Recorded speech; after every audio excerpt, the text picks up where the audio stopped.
तन्या जी, ग्वालियर से। राधे राधे गुरुदेव। राधे राधे महाराज जी। महाराज जी, आज खूब नाम है, धन है, सारे सुख हैं, पर कठिनाइयों को पार करते करते मुझे पता ही नहीं चला कि मैं खुद को खो बैठी। मैं दिखा तो रही हूँ, पर मैं खुश क्यों नहीं हूँ महाराज जी। अभी पहले बैच में यहीं बैठ के एक व्यक्ति ने पूछा था कि मैं खुश होना चाहता हूँ, मैं शांत प्रसन्न होना चाहता हूँ, और वो जगत के किसी भी भोग में नहीं है, किसी भी वस्तु में नहीं है, किसी भी व्यक्ति में नहीं है। किस अमुक व्यक्ति मिल जाए तो मैं खुश हो जाऊं, असंभव। वो अगर मिल भी जाता है तो उसके बाद फिर दूसरी मांग हो जाएगी। कुछ दिन बाद वो, हमारे मन का एक स्वभाव है नवम नवम, मन की एक मांग है नवम नवम। कुछ भी हो, कुछ दिन बाद वो उससे हट जाता है और एक नई खोज करता है। जब तक उसे परम नहीं सुख मिल जाएगा तब तक वो रुकेगा नहीं। पक्का समझ लो, आप रोक के दिखा दो। परम सुख भगवान के नाम में, भगवान के चरणों में है। एक फिर हम समझाने के लिए कथा सुनाते हैं। चक्रवर्ती सम्राट महाराज भर्तृहरि जी, चक्रवर्ती सम्राट कहते हैं जहां से सूर्योदय होता है, जहां अस्त होता है, एक छत्र सप्तद्वीप मंडल का सम्राट। उसने विचार किया भर्तृहरि जी ने कि सुख कहां है। दिमाग, बहुत बड़े विद्वान महापुरुष थे, तो उन्होंने कहा खाने में भी सुख एक सीमा तक है। रुपया पैसा खजाना इसलिए प्रिय क्योंकि इससे भोग सामग्री मिलती है। पैसे की माता क्या है? भोग सामग्री मिलती है। अगर पैसे से भोग सामग्री नहीं मिले तो हम कह रहे तुम्हारे को नाम जो है एक ट्रक 2000 रुपया आप कर दिया जाए, 2000 का नोट आपके किसी काम आएगा क्या? आपको कोई बेकार आग लगा दो, और 500 रुपया, क्योंकि उससे सामान मिलती है। रुपये का महत्व है वस्तु, वस्तु भोगने के काम में जो आती है, पहनना ओढ़ना है सब। इसके बाद एक आंतरिक सुख की मांग होती, काम। इसको बहुत समझ के देखना। केवल अंतिम सुई जाके रुकती काम में, शरीर भोग। स्पष्ट वर्णन है। सब सुख एक तरफ और मन की एक मांग होती शरीर भोग, वो भी नवम नवम, नवम नवम। भर्तृहरि जी ने पूरे विश्व में ऐलान कर दिया मैं उसे पटरानी बनाऊंगा जो मुझे पसंद आ जाए। सब सुंदरियां देश, अभी मतलब सप्तद्वीप मंडल मतलब विदेश सब। तो एक पिंगला नाम की सुंदरी जिसके आगे सब सुंदरियां फेल थी।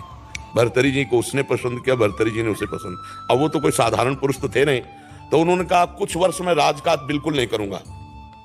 विक्रमादित्य उनके भाई थे, बहुत बड़े प्रसिद्ध चक्रवर्ती सम्राट, वही बने जाके आगे। विक्रमादित्य महान बलशाली राजा थे, उनके छोटे भाई थे।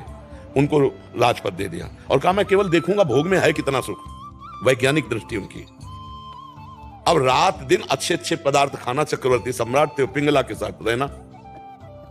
पिंगला ने एक दिन खिड़की से झांक के देखा तो बलशाली अश्वों की सेवा कराने वाला अश्वपाल वो समझा रहा था अपने सेवकों को ऐसे। रानी ने देखा और आकर्षित हो गई और हुक्म किया दासी को, अश्वपाल से बोलो अमुक जगह मिले। तो दिन में महाराज शयन करते थे, तो दिन में जब सोते होते तब वो अश्वपाल से मिलने लगी और अश्वपाल से उसका शारीरिक संबंध हो गया। विक्रमादित्य ने को जब सूचना मिली तो उन्होंने कहा कि मैं महाराज से मिलना चाहता हूं, सेवक से कहो।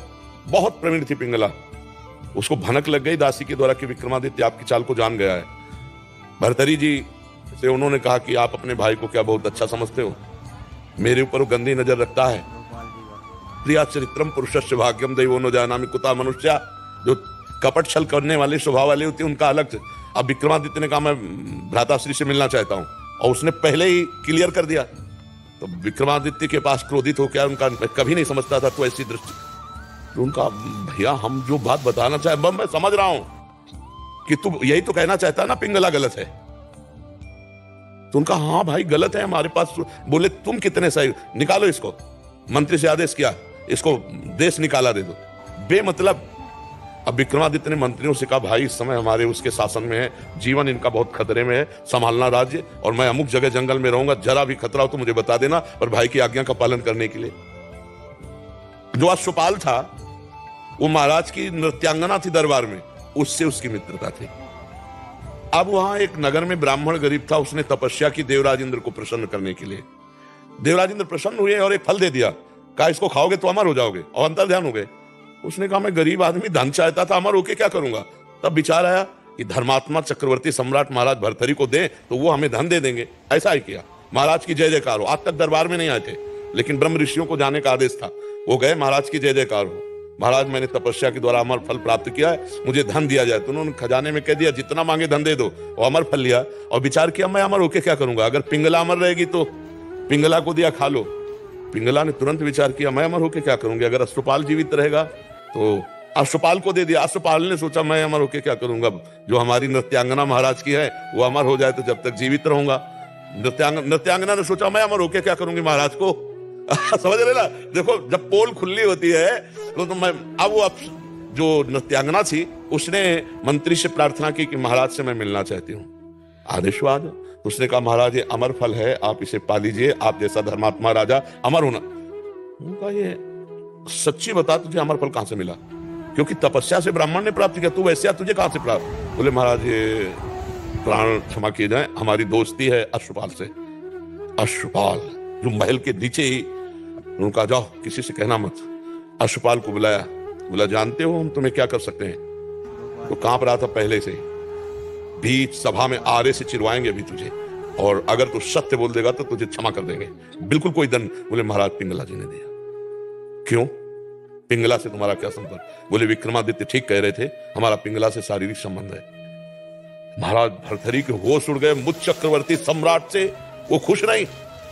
पिंगला को बुलाया सभा में, आज सभा में उतर के गए, पूरी सभा लगी हुई थी। उनका देखो ब्राह्मण ने अमर फल दिया था, पिंगला ने खाया, मैं तलवार से इसे काटूंगा, ये मरेगी नहीं, जीवित हूं। अरे महाराज तो उनका सत्य बोल दे तो तुझे छोड़ दूंगा, नहीं तो अभी सूली पे चढ़वा दूंगा।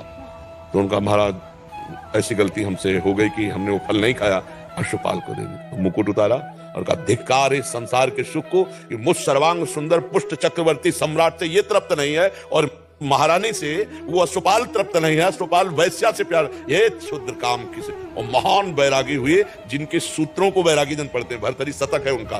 तो संसार में अगर कोई तृप्त होता है तो वो भगवान की भक्ति से होता है, नहीं तो भोगों से तो हो ही नहीं सकता है।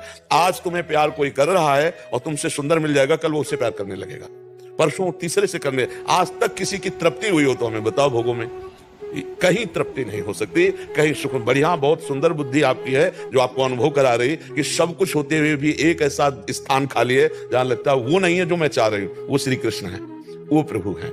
यदि उनसे चित्त जोड़ लोगे तो निहाल हो जाओगी। जैसे मीरा जी कहते हैं मेरे तो गिरधर गोपाल दूसरों में कोई, निहाल हो जाओगी। अभी थोड़ा बुद्धि पवित्र है जो आपको यह अनुभव करा रही कि वास्तविक मुझे जो चाहिए वो नहीं है, वो है परमात्मा, वो है प्रभु।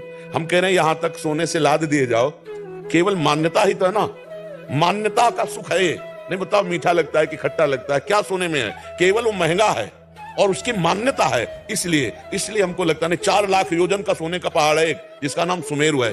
भगवान की माया में रत्न गर्भा पृथ्वी को कहा गया है। जैसे गेरू निकलती है ना, जैसे खड़िया निकलती है, चूना निकलता है, ऐसे यहाँ सोने चांदी की धातुओं की यहाँ खजाना है पृथ्वी में। अब वो तो भगवान जब अवतरित हुए थे तो अपने आप सब भूमि से प्रकाशित हो गया। हम लोग इन सुखों से कभी तृप्त नहीं हो सकते, क्योंकि हम सच्चिदानंद के अंश हैं, हमारी मांग सच्चिदानंद है। नहीं, आप मान लो इतने बड़े बड़े धनी, लेकिन वो भी अशांत हैं। आप ये मत समझना, अशांत हैं, क्योंकि जब तक भगवान नहीं मिलेंगे तब तक हमें शांति नहीं मिलने वाली। कुछ भी भोग लो, कुछ भी कर लो। और देखो शांति कैसी और तृप्ति कैसी, जब केवट कठौता में भगवान के सामने जल ला के और उनके चरण पखार रहा है, तो भगवान सिया जी की मुंदरी दे रहे हैं, सिया जी की मुंदरी। लेकिन वो क्या कह रहा है, अब कछुनाथ न चाहिए मोरे, दीन दयाल अनुग्रह तोर। क्यों, अति आनंद उमगी अनुरागा, चरण सरोज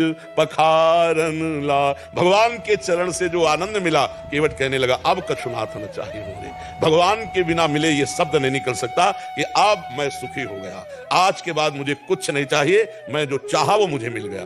जो चाहा मिला, 4 चाहें और खड़ी हो गई, 4 समस्याएं और खड़ी हो गई। इसलिए सखी, भगवान ही एक हैं जिनके मिलने से तृप्ति हो सकती है, दूसरा कोई नहीं है। यहाँ 4 दिन का शरीर है, आज जवान है कल बूढ़ा हो जाएगा। भरोसा एकमात्र श्री भगवान में, चित्त भगवान में, अभी परमानंद है, अभी इसी क्षण आनंद है। वो भाई भी कह रहे थे कि सब कुछ बस मैं खुशी चाहता हूं। तो खुशी किससे मिल जाएगी, घर मिल जाए, गाड़ी मिल जाए, ये सब किसी के पास है, वो कुछ नहीं है। जो तुम सोच रहे हो वो किसी के पास है इस सृष्टि में। ए भाई, महाराज ययाति का नाम सुना है? शुक्राचार्य की पुत्री देवयानी, जो देवता भी मोहित हो जाए इतनी सुंदरी थी। वृषपर्वा की पुत्री शर्मिष्ठा, जो दैत्यराज वृषपर्वा, 2 पत्नियां। और जब भोग से तृप्ति नहीं हुई तो अपने पुत्र की 1000 वर्ष की जवानी लेके भोगा। फिर इसके बाद घृणा आई कि धिक्कार, मुझे अपने पुत्र की जवानी भोग डाली, फिर भी कोई सुख नहीं, वही भोग वासना। तब उन्होंने लिखा एक पुरुष को जो भगवान से विमुख है, सृष्टि के सारे सुख मिल जाएं तो भी वो तृप्त नहीं हो सकता। इसका मतलब है कि हम जैसे भी हैं, अगर भगवान से जुड़कर संतोष कर लें तो आज सुखी है।